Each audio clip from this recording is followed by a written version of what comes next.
Faber Piano Adventures, Level 2A, page 13. The song is called Leftover Popcorn.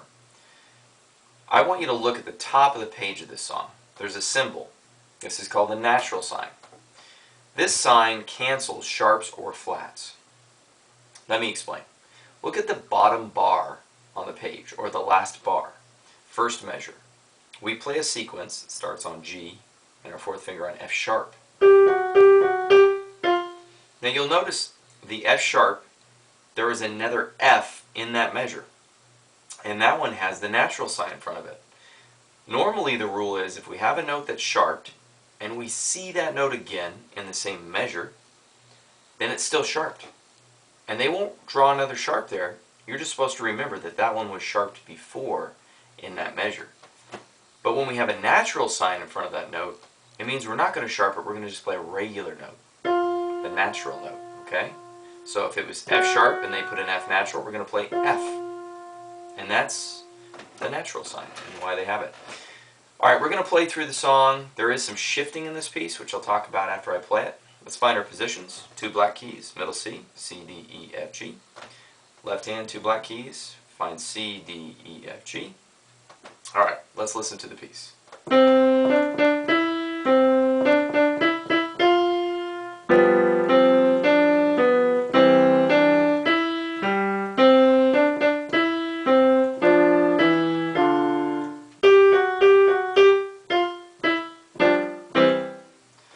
Notice there's a repeat sign at the end, so you're supposed to do it twice.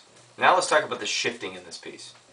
Watch as I play, and I'll talk about it. It says shift 1 to B on the 3rd measure, and then on the 5th measure it says shift back to C. Now let me explain that. Here goes the song. We're going to start. Now I'm shifting my thumb over to B here, which means my whole hand moves over with it. That way in the 4th measure we've got our 2nd finger already ready for C, and then we're supposed to shift our 1 finger back to C, like that.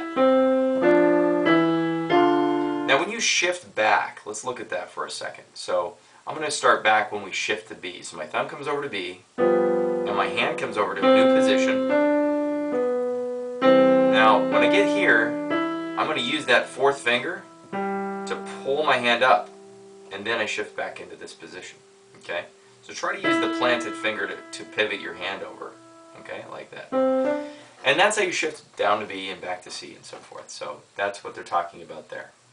Hopefully that gives you enough information, and this concludes Leftover Popcorn.